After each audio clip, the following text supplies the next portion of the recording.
Berapa? Kamu berapa? Aku 3 Top. 1, 2, 3. Kak aku tuh. Aku bikin slide Ini- baru jadi 4. Oh iya. Ini bagi ini 6 7. Kamu lihat.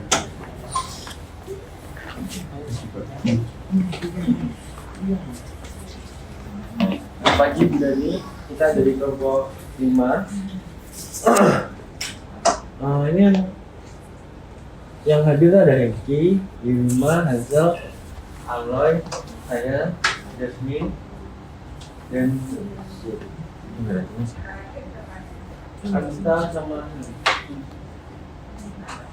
Anita sama Tantri, Bu.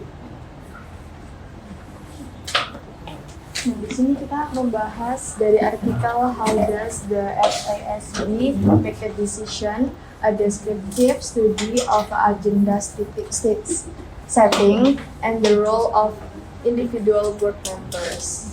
Nah, artikel ini tuh membahas bagaimana Financial Accounting Standard Board atau biasa disebut dengan FASB membuat keputusan dalam menyusun standar accounting dengan fokus utama pada tahap agenda settingnya. Nah, berbeda dengan banyak penelitian sebelumnya yang biasanya menilai tentang kualitas dan juga dampak satu standar tertentu. Nah, artikel ini tuh lebih berfokus pada proses internal atau institusionalnya. Jadi lihat prosesnya atau latar belakang sebelum terjadinya terjadinya hasil dari keputusan yang dibuat. Nah, hal ini tuh menentukan isu apa saja yang akhirnya menjadi standar akuntansi di Amerika Serikat.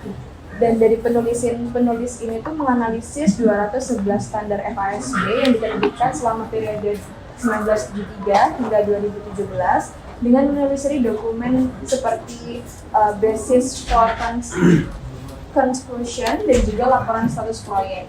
Tujuan dari penelitian ini untuk memahami alasan FASB menambahkan atau menghapuskan proyek dari agenda, siapa pihak yang paling sering mengaruhi agenda tersebut, dan topik apa aja yang berulang dari waktu ke waktu, serta bagaimana latar belakang profesional anggota Dewan FASB berkaitan dengan keputusan yang mereka ambil. Nah, mengenai agenda setting, kenapa agenda setting itu penting? Karena agenda setting merupakan proses dari awalnya sebuah standar setting FASB untuk kenapa dia di awal? Karena untuk menentukan arahnya kemana terhadap kebijakan akuntansinya. Nah, sehingga keputusan yang masuk atau keluar karena sudah ditetapkan di awal kebijakan akuntansinya itu memiliki dampak yang panjang, jangka panjang terhadap konsistensi atau komparabilitas dan menjadi akhirnya relevan bagi laporan keuangan. Nah, ini tuh penting karena menjadi sebuah standar dan awal untuk pilih isu, juga bentuk dari kebijakan yang strategis. Dan selanjutnya mengenai mengapa isu ini dimasukin ke dalam agenda setting yang ada di FASB ini, kita menentukan ada 5 alasannya. Itu yang pertama, untuk bisa mengurangi variasi praktik dari akuntansi sehingga dapat meningkatkan komparabilitas. Jadi kita tidak menggunakan banyak perhitungan yang untuk menghitung hal yang sama, sehingga tidak ada bias atau banyak pilihan dan banyak jawaban dari perhitungan itu sendiri. Yang kedua juga adanya agar dapat menangani masalah implementasi standar lama, sehingga kita menentukan apa sih isu dari terkait isu itu untuk kita dapat solve itu yang applicable, yang bisa diaplikasikan. Dan ada yang ketiga itu merespon perubahan dari regulasi eksternal yang ada, seperti contohnya dari kebijakan SCC. Terus yang keempat ada untuk mendorong titik temu dengan IFRS dengan tujuannya untuk dapat meningkatkan kompatibilitas secara global. Dan yang kelima ini untuk perbaiki kelemahan pada standar yang ada, sehingga standar itu mencerminkan pasar ekonomi yang ada di dunia ini.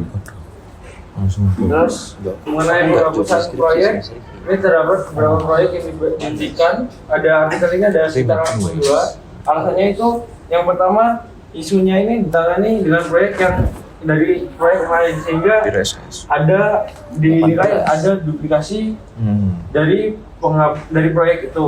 Yang kedua, adanya pembagian prioritas yang rendah sehingga kurang relatif terhadap kebutuhan dari perhitungan akuntansinya. Dan yang ketiga, ada biaya implementasi yang lebih besar daripada manfaat yang dihasilkan, sehingga biayanya itu tidak sebanding dengan manfaat yang didapatkan. Yang keempat, adanya koordinasi dengan IASB itu sendiri, sehingga FASB ini tidak hanya memilih apa yang penting, tapi juga harus bisa menghentikan proyek yang tidak layak untuk kinerjanya itu sendiri. Nah, jadi ada beberapa hal yang mempengaruhi agenda FASB, yaitu yang pertama ada Securities and Exchange Commission, yaitu lembaga regulator pasar modal di Amerika Serikat yang berwenang mengawasi perusahaan publik dan pelaporan keuangannya. Yang kedua ada Big Accounting Firms dan juga American Institute of Certified Public Accountant, yaitu organisasi profesi akuntan publik yang berperan besar dalam praktik audit dan penyusunan standar akuntansi. Dan juga asosiasi dari industri. Namun masih ada beberapa pihak yang memiliki pengaruh, tapi pengaruhnya itu terbatas, yaitu ada investor dan analis. Dan kesimpulannya apa? Pada agenda FASB itu lebih mencerminkan tekanan dari regulator daripada kebutuhan pengguna. Kemudian topik yang paling sering digunakan dalam FASB yaitu ada 4. Yang pertama yaitu instrumen keuangan. Yang kedua yaitu tentang standar industri spesifik. Ketiga, pensiun dan imbal bekerja. Yang keempat, leasing. Nah, revaluation meningkatkan bukan karena preferensi dari atasan saja, melainkan karena kompleksitas dari instrumen keuangan yang memerlukan penilaian dengan nilai wajar, sehingga standarisasinya itu mengikuti perkembangan transaksi yang nyata di pasar. Selanjutnya itu apakah latar belakang anggota FASB mempengaruhi keputusan? Jika dari hal latar belakang profesional dapat untuk memengaruhi alasan ketidaksetujuan. Namun, dalam hal sikap konsisten terhadap prinsip seperti fair value, hal ini tidak dapat dipengaruhi. Karena dalam konteks transaksi, itu dapat menentukan posisi, bukan sekedar latar belakang saja. Lalu kesimpulan dari hasil kelompok kami itu pada FASB diketahui jika merupakan hasil interaksi kompleks dari yang pertama itu praktik akuntansi di lapangan, yang kedua itu tekanan institusional, yang ketiga itu lingkungan ekonomi dan regulasi global, dan yang terakhir itu pertimbangan profesional individu. Sehingga agenda setting ini bukan proses teknis yang netral, tapi merupakan gambaran tempat negosiasi nilai, kepentingan, dan urgensi. Sekian dari kelompok kami, terima kasih.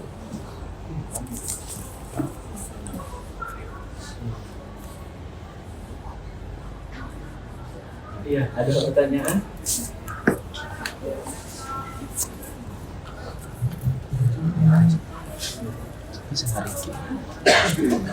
Itu Milih MSW sebenarnya cewek Friska Valdi.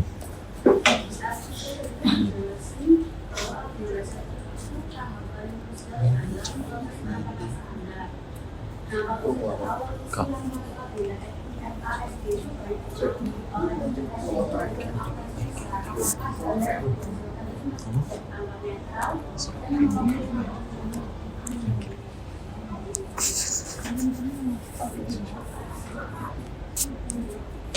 Jadi kelompok berapa?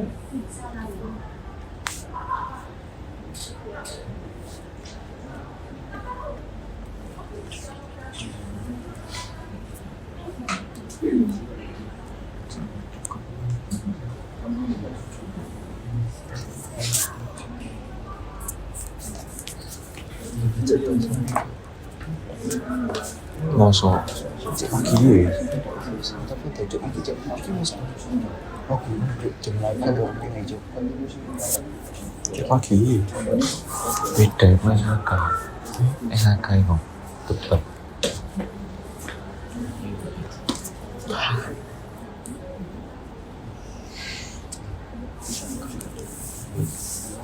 Itu gua presentasi. Apa ya? Fokus group discussion. FGD.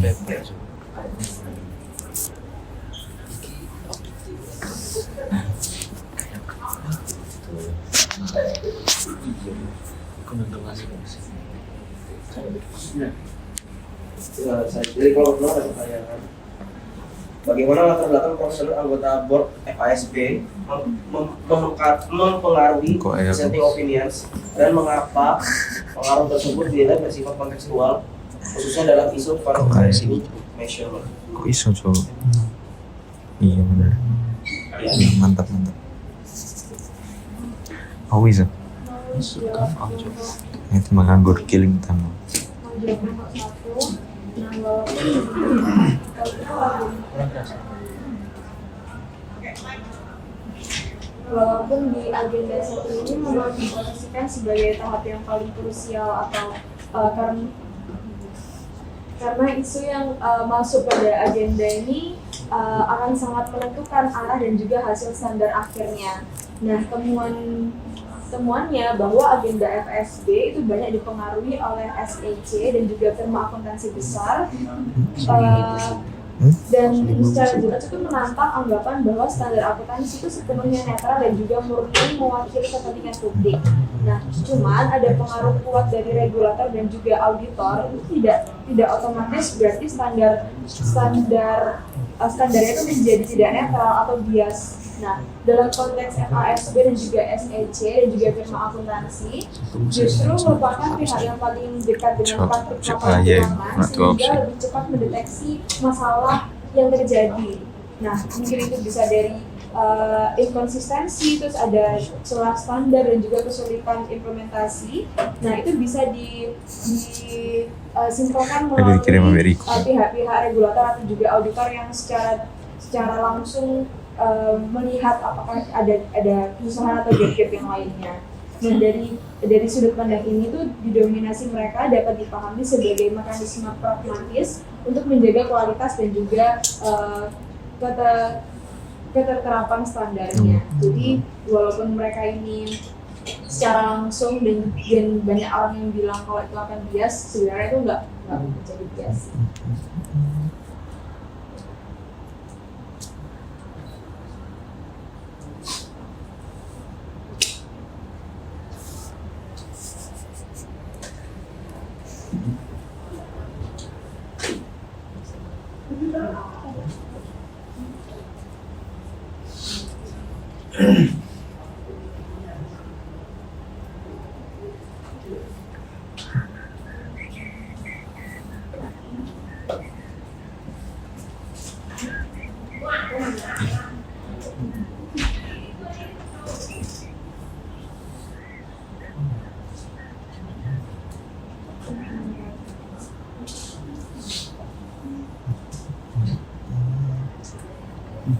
Dari sini, berarti di sini ada 4 jam.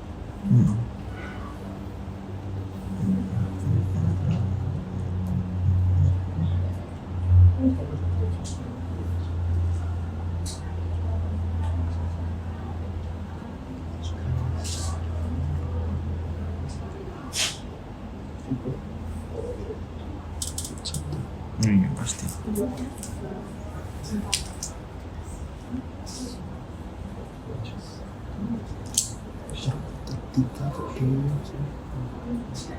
Kosong loh.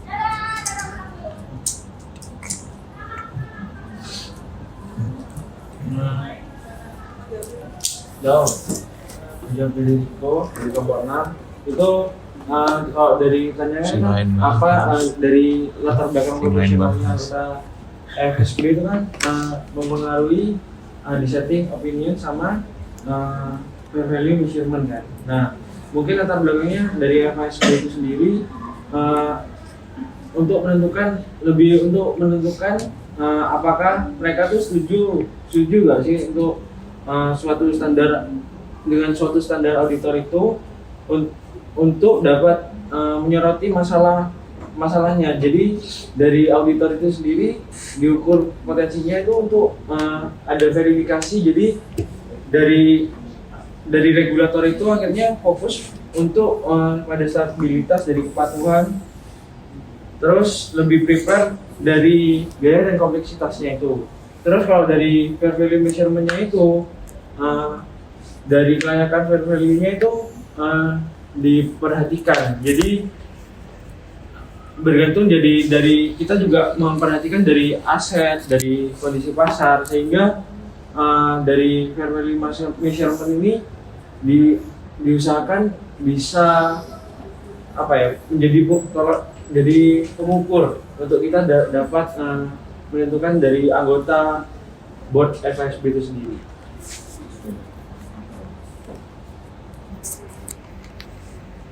Iya.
Ingin jawab ya?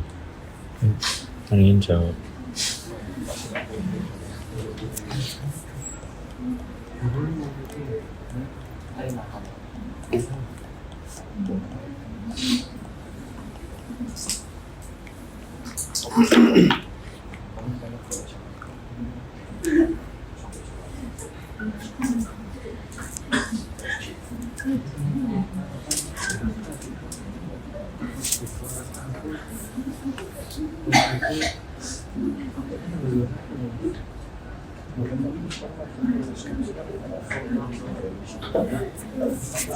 Apakah dominasi isu varabilitas dalam organisasi FASB benar-benar meningkatkan kualitas pelaporan keuangan atau justru mengorbankan relevansi informasi bagi pengguna tersebut?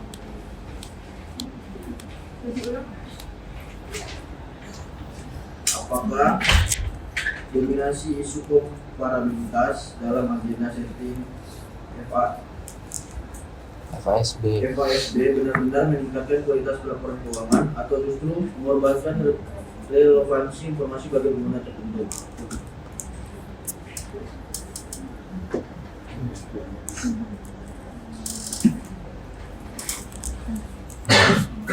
Cik.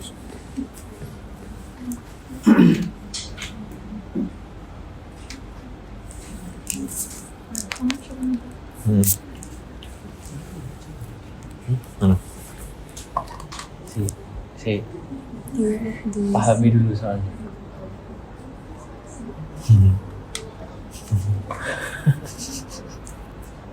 Iki nadanya kayak bagus gitu. Baku banget. Santai aja.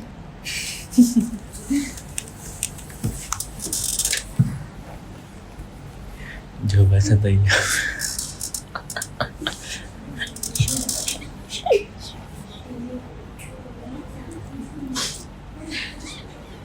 Dari kelompok 4 ingin bertanya, apakah agenda setting FASB ini mencerminkan pendekatan normatif akunting atau positif akunting teori? Iya. Jawab yang tadi, kelompok 2. Jadi fokus FASB itu ke komparabilitas yang kayak tadi udah dipresentasi. yang pasti jelas itu manfaatnya. Nah, laporan keuangan itu jadi lebih rapi, terus lebih konsisten, juga gampang dibandingkan antar perusahaan yang lain. Nah, buat investor besar, analis, regulator tuh sangat-sangat membantu. Nah, tapi di sisi lain kalau terlalu mengejar keseragaman yang tadi, informasi itu spesifik dan unik dari tiap perusahaan tuh bisa jadi nggak kelihatan atau kurang kelihatan. Nah, jadi buat penggunaan tertentu yang perlu pahami kondisi bisnis secara mendalam itu kurang relevan. Nah, ya kayak gitu.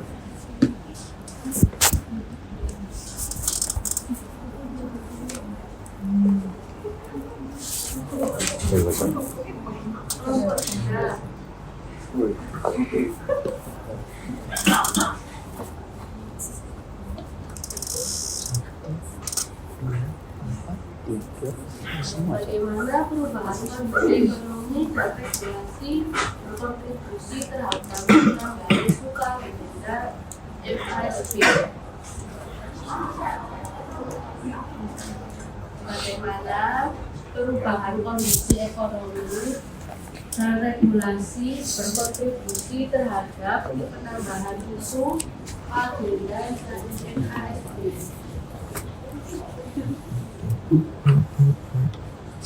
Bisa jawab aja Pak.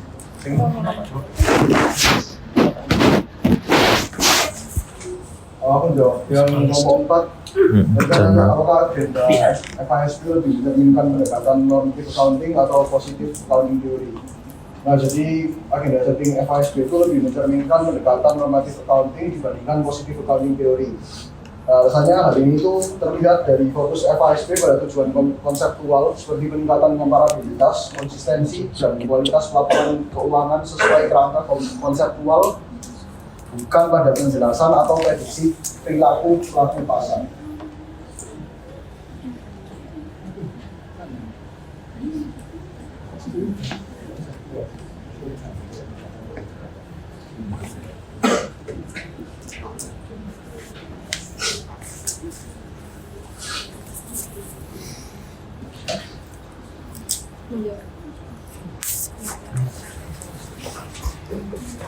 Yang akan menjawab pertanyaan dari kelompok 3 kelompok Sabina, perubahan kondisi ekonomi dan regulasi sering jadi pemicu awal.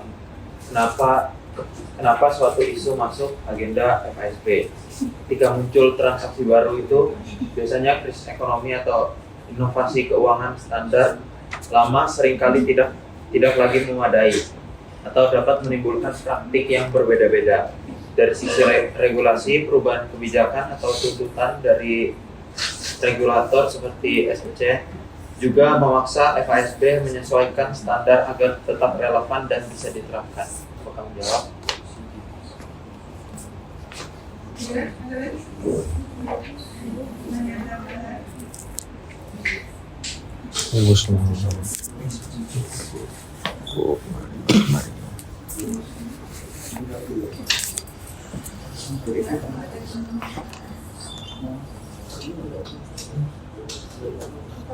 Oh iya.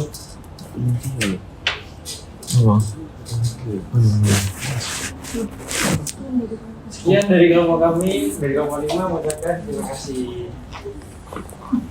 Ini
model sing enak mulai.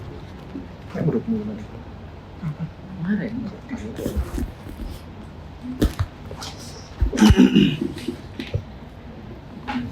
ngomong dulu, itu kemarin kurang alloy tambah Mesha, Friska, PTKB cok sak kelas paden maka mau berenam cok ada baru sadar pro KB cok ini Iya bro. sampai konsep oh ya kurang alloy Jancuk kaiso. Friska kirim foto taruh di grup rokok kirim foto ya Ono. Lagi dulu. kirim foto di grup rokok itu ada foto ini pas Minus 4 orang. ini ambil jam mana Oke net. jam Lagi Surabaya. harus sih ayo coba buka kacau Terus apa nang Ubaya? adik sing cilik tes bakat minat dek siku dia ngeternya sampai minggu terus saya sih janjian ketemu aku di Hongkong Omanya sih nang dulu. THR lah Kudu. Kertajaya. THR dulu sing sering main gitu Iya. gak usah apa Ditol. itu belum sama dia Kamu siapa? omanya saudara ya Itu rumah itu Surabaya. kan dia lagi ngerantau keluarga dia lagi di Banyuwangi rumah dia di Banyuwangi sini ini tuh apa Kudu rumah itu. Tak kira tuku cuk. oma saudara ya di sini kan dia ngerantau sama ya di sini coba sumber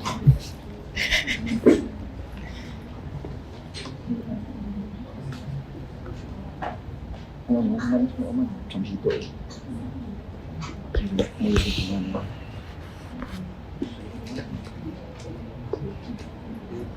aku nonton aku main palu sampai jam 4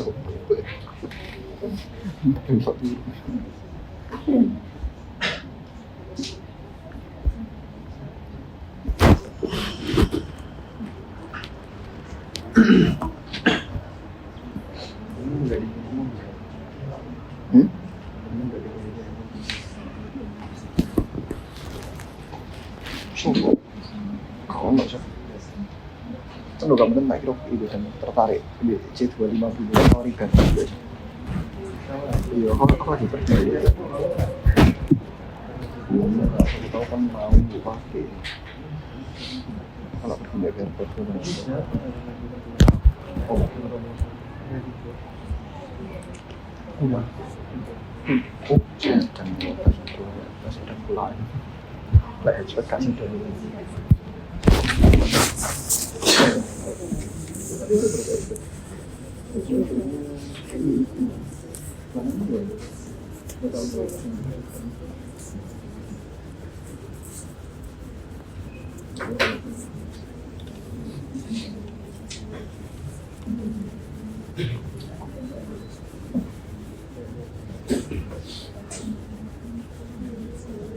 oke, ini dia ekspektasi.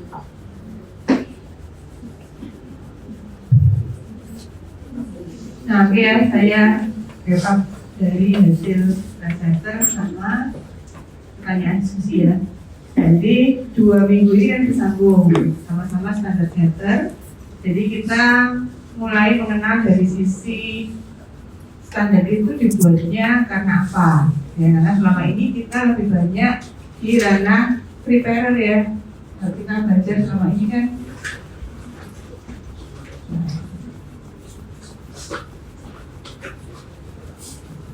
nah, kita selama ini lebih banyak mulai dari PA1 ya, kita mulai di sisi preparer. Ya, kita menyiapkan laporan keuangan, gimana cara mencatatnya sampai jadi laporan keuangan. Ya, terus di mata kuliah audit ada mulai dari sisi auditor, gimana sih meyakinkan user ini bahwa laporannya sudah sesuai dengan standar. Nah, sekarang kita di mata kuliah yang satu topiknya tentang standar center. Jadi sebenarnya standar akuntansi itu dibuatnya bagaimana, ya. Nah, minggu yang lalu kita melihat dari sisi economics. Ya, jadi ini saya masukkan. Jadi minggu yang lalu kita lihat dari sisi economics, benar nggak sih standar baru? Kenapa sih kok kita sering menerbitkan standar? Ya, kok selalu ada revisi standar, ya. Nah, di minggu lalu kita bahas dan seperti secara empiris ya, ketika ada standar baru maka aliran dana dari investor itu akan bertambah ya, di artikel yang minggu lalu. Dan teori yang terkait dengan economics, maka kok perlu standar itu disusun, apa yang mendorong, manfaatnya apa dan lain-lain. Nah, kali ini kita masuknya dari sisi political ya. Jadi standar setting atau penetapan standar itu juga banyak pihak yang terlibat. Ya, kalau di artikel atau di bukunya Scott, karena kita pakai edisi luar, maka akan sering terdengar yang FASB gitu ya, SEC. Kalau di Indonesia apa? FASB-nya Indonesia apa? IFRS. Siapa? IFRS. Siapa? SAK? SAK kan standarnya. SAK kan pernyataannya. Siapa? FASB itu siapanya sih? FASB itu singkatannya apa? Board. Apa? Financial? Apa? Dulu nggak bentuknya. Nggak punya buku. Apa tadi? Accounting Standard Board. Berarti Indonesia-nya apa? Standar akuntansi keuangan. IAI? Ya, IAI luasnya. IAI kan ada kompartemen A, B, C, D gitu ya. Nah, kalau di kita DSAK, Dewan Standar Akuntansi Keuangan. Ya, DSAK. toh ya, di Indonesia harus tahu siapa kita membuat standarnya. Terus kalau SEC di kita apa? SEC di Indonesia apa? Jadi mau lulus masa nggak tahu SEC apa? OJK. Jadi yang presenter SEC itu apa ya? Securities and OJK. Katanya apa? SEC. Nah, Securities Exchange Commission. Indonesia apa? OJK. OJK. Kalau dulu bawa PAM ya. Nah, jadi itu kita masuk di sini dominan entities ya.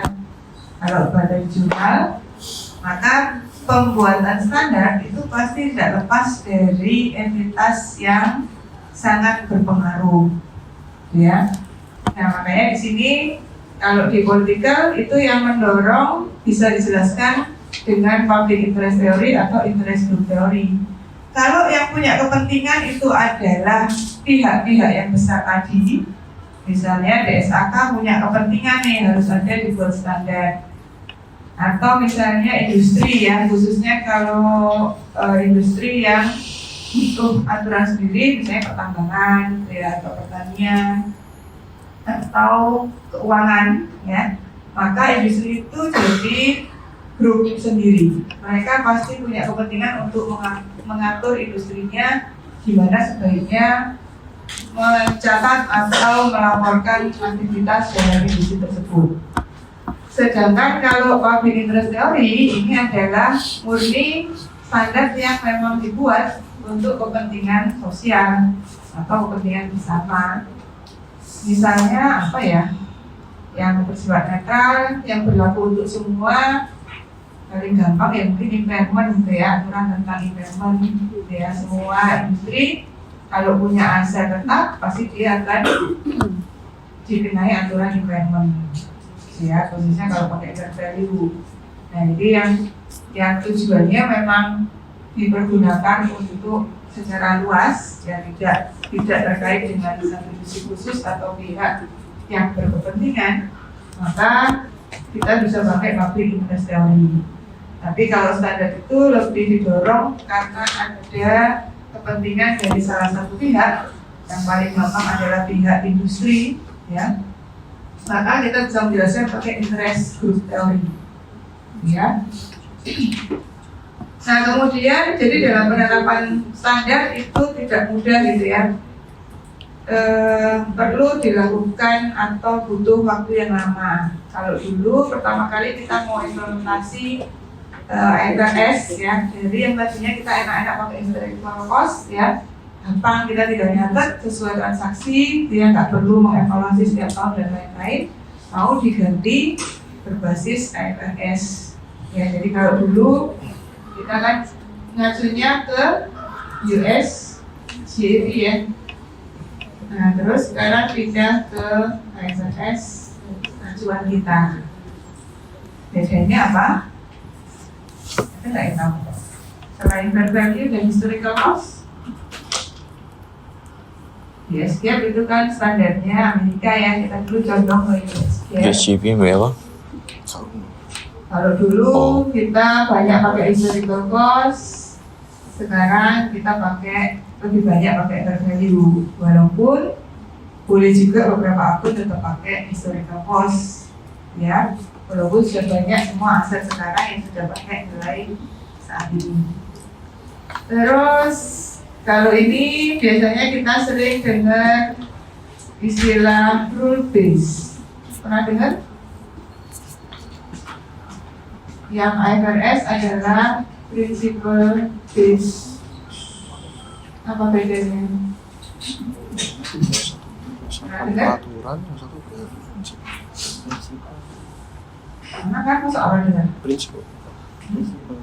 Rule base itu berarti standarnya lebih berdasarkan aturan, ya, artinya sangat rigid ya, semua transaksi persyaratan itu diatur secara rinci.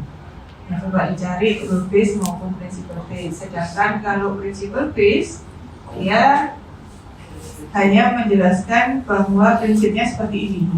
Sedangkan untuk detailnya itu lebih banyak ke keputusan manajerial. Nah, sehingga di IFRS akan lebih banyak menitik beratkan pada kebijakan manajerial. Nah, kalau kita ingat artikel yang lalu, ketika standar itu lebih banyak memberikan ruang fleksibilitas bagi manajerial, ya, maka dia lebih diresponnya lebih kecil sebenarnya, ya, dibanding yang rule base yang jelas dan meningkatkan comparability. Nah, inilah kenapa pada saat harmonisasi standar akuntansi dari US GAAP ke IFRS itu sangat lama ya prosesnya, sampai 10 tahun lebih, karena banyak pihak yang keberatan, tapi juga banyak pihak yang mendukung. Nah, jadi itu ada kuat-kuatan, ya, sehingga ini masuk di bahasan political view dari standar setting. Jadi ada kelompok yang memang mendukung adanya fair value, ya, menerapkan secara luas, karena memang kalau pakai fair value berarti kan nilai perusahaan akan dinyatakan lebih besar, ya. Harga tanah yang dulunya cuma berapa, sekarang pasti meningkat. Nah, terus juga aset-aset yang lain. Tetapi di sisi kontranya juga banyak, ya, kelemahannya fair value juga banyak. Yang kita harus perusahaan harus hire appraisal misalnya setiap kali periode atau setiap beberapa periode dan lain-lain. Nah, hal seperti itu pro kontranya selalu ada. Pun juga standar yang sekarang kalau kita lihat ini kan penelitiannya sudah 2018 ya. Jadi ketika standar yang dibuat sampai di tahun ini itu juga commonly topicnya masih tentang fair value ya, financial instrument ya, kalau masalah instrumen keuangan. Financial instrument itu saya. Nah, commonly topics karena memang kalau instrumen keuangan itu banyak aspek yang perlu dipertimbangkan. Di dana pensiun iya, kalau di kewajibannya gimana juga iya, asetnya iya. Kemudian ini juga terbukti dominan entities-nya MASD, kalau kita tadi ya santai ya, SEC, kemudian industri group. Nah, kalau dilihat dari yang sudah selalu ada entitas yang dominan, ya, ketika standar baru itu diterbitkan. Kemudian kalau yang yang pertama di penelitian yang ini kan hanya deskriptif ya, tapi Anda dengan membaca itu punya gambaran ya. Alasan utama kenapa kok perlu standar baru Tadi apa? Apa tadi ya? Meningkatkan comparability ya, mengurangi diversity dan meningkatkan comparability. Nah, sedangkan menghapus standar itu jika memang ada standar baru yang bisa menggantikan standar yang sudah berlaku. Kemudian untuk pertanyaan, nah tadi upaya memang untuk mengurangi asimetri informasi. Kemudian apakah standar peran auditor ya? Jadi kalau kita lihat di gambar ini, tentu auditor nggak bisa digantikan ya. Memang standar itu kan sesuatu yang seharusnya ya, tapi pada prakteknya kita nggak tahu preparer ini sudah benar nggak sih menerapkan standarnya. Karena kembali lagi, karena kita principle based, maka akan ada banyak asumsi maupun banyak kebijakan manajerial yang harus diverifikasi oleh pihak eksternal yang independen supaya laporan keuangannya yang dibuat oleh preparer ini bisa diyakini oleh user. Jadi dari 4 pihak ini akan selalu terlibat ya ketika dengan aspek laporan keuangan. Kemudian gimana peran penegakan hukum dalam penerapan FAS dan kualitas audit. Nah kalau ini jadi saling terkait juga ya. Kualitas audit berarti sama dengan auditor. Jadi ketika ada standar baru, biasanya selalu ada pihak kantor akuntan publik yang ikut di sharing standar. Ya, standar baru pasti mereka melibatkan auditor.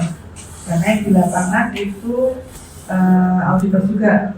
Dan juga sudah pasti sudah pasti dia sangat berperan. Ya, artinya ketika standar baru itu keluar, biasanya auditor sudah tahu bocoran dulu ya, sampai level didok dan berlaku, itu auditornya pasti sudah tahu. Sedangkan kalau penegakan hukum berarti dari sisi pemerintah yang dia tinggal mau menarik langkah tegas atau tidak. Selama itu tidak melanggar legal, biasanya hukum itu tidak ditetapkan ya. Biasanya lebih banyak untuk aturan-aturan yang SEC atau OJK ya, kalau mereka bisa jadi ada hukum yang tegas. Tetapi kalau standar akuntansi agak jauh gitu ya, kecuali kalau sudah masuk ranahnya fraud ya, penyalahgunaan, maka itu bisa masuk ke ranah hukum. Tapi selama itu masih dalam batasan legal standar, maka hukum itu masih di atas gitu ya. Kemudian apakah penerapan IFRS mampu mengurangi oportunistik ya, atau justru menambah peluang? Itu aja yang saya katakan principle based ya. Jadi kalau dilihat dari sisi positif, selalu ada pedang bermata dua ya. Penerapan principle based pada dasarnya tujuannya bagus gitu ya. Perusahaan akan lebih fleksibel karena setiap perusahaan punya transaksi yang unik ya. Tidak semua bisa disamaratakan dengan rule based. Ya pasti ada bedanya perusahaan A dan perusahaan B. Nah maka idealnya sebenarnya dia akan lebih bisa show off ya, menampilkan kinerja perusahaan itu secara lebih bagus ya. Tetapi tentu itu sisi negatifnya juga bagi pihak-pihak yang mencari gray area, akan ditemukan banyak juga kesempatan untuk bersikap oportunistik ya, untuk memanfaatkan yang namanya principle based. Nah jadinya akan masuk lagi perannya auditor, bagaimana supaya bisa mencegah ini tindakan oportunistik.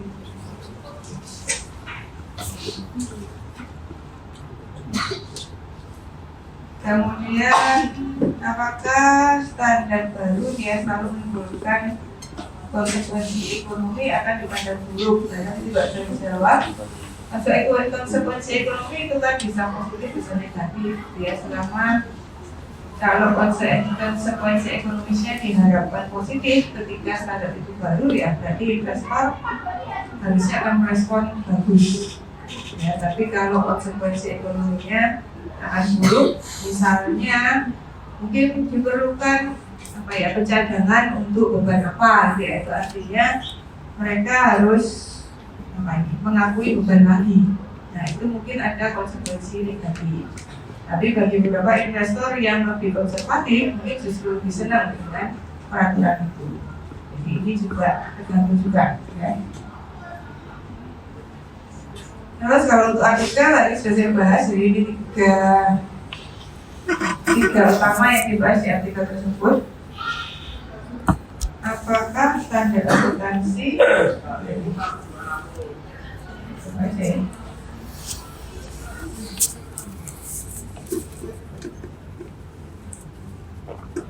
apa tadi ya, nomor 1 tadi ya, baca yang kedua tadi bagaimanapun mempengaruhi standar.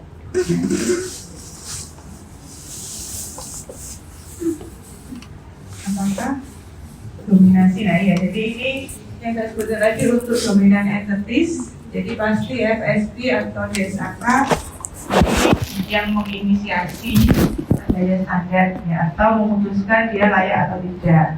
Jadi walaupun inisiasinya bisa muncul dari grup industri atau grup mana ya, grup SEC ya, OJK, nah itu bisa diinisiasi. Jadi perannya dia bisa menginisiasi dan pasti memberikan argumen ya, seberapa penting standar itu dirilis atau ditetapkan. Kemudian apakah bisa meningkatkan relevansi? Nah kalau ini perlu pengujian empiris ya. Kalau sudah meningkatkan relevansi dari standar yang baru, biasanya akan ada riset-riset yang menguji secara empiris. Kemudian agenda setting itu teori normatif atau positif. Jadi kalau normatif itu kan intinya teori yang menjelaskan tentang kondisi yang seharusnya, ya. Sedangkan kalau positif accounting teori itu adalah teori yang menjelaskan kondisi yang sebenarnya terjadi. Jadi seharusnya sama yang sebenarnya terjadi. Jadi walaupun biasanya positif accounting teori itu sifatnya empirical, yang menguji data empiris, tetapi deskriptif yang menjelaskan kondisi saat ini yang terjadi itu juga boleh disebut sebagai teori, karena dia melihat kondisi yang terjadi, bukan yang seharusnya. Terus bagaimana perubahan ekonomi dan kondisi menambah agenda FASB? Nah ini juga contoh yang paling mudah yang baru juga saya contohkan tentang standar. Apa itu standar sustainability ya, PSAK atau EPRS S1 dan S2. Jadi kondisi kita sekarang kena tekanan iklim ya, iklimnya tidak pasti dan banyak dampak secara ekonomi yang dialami oleh bisnis ya, banjir lah, badai lah dan lain-lain ya. Nah maka itu semakin mendorong adanya standar tentang aktivitas tanggung jawab sosial ya.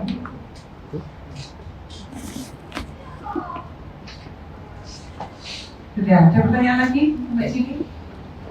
Jadi ini ceritanya standar setting kita melihat dari dua sisi, ekonomi dan politis. Jadi kalau dikatakan apakah standar itu jadinya netral? Sebenarnya sudah ada itu ya. Netral nggak kira-kira? Tidak sepenuhnya ya, karena tetap ada pihak yang berpengaruh di dalam penetapan standar. Walaupun di dalam penetapan standar itu kita sudah melibatkan banyak pihak ya, pihak akademisi pasti ada, pihak industri ada, kadang-kadang perwakilan dari ormas yang organisasi masyarakat itu juga seringkali diundang untuk sharing ya. Kira-kira perlu nggak standar ini dilakukan? Tapi itu tentunya sudah di ujung ya proses. Jika kita mengambil pihak itu ada proses yang hampir jadi. Sedangkan di atas itu memang lebih banyak kepentingan entitas yang besar ya. Maksudnya pihak mana yang paling besar itulah yang mendorong adanya hearing publik. Oke, ada pertanyaan sampai sini? Sudah cukup? Oke, berarti ini sudah terakhir. Selamat belajar. Ujiannya UTS-nya apa? Offline. offline ya, kelas juga kan? Offline. Online. Oh, tesnya jadi online. UAS-nya offline. Iya. Offline dan tertutup. Jadi silakan dicicil belajarnya. Jangan dipuas-puasin liburannya. Silakan dibaca semua materi, diingat-ingat diskusinya apa. Jadi ujiannya sesuai jadwal ya. Oke, kalau gitu gue saya diri, selamat pagi semua, selamat belajar. Masih belum.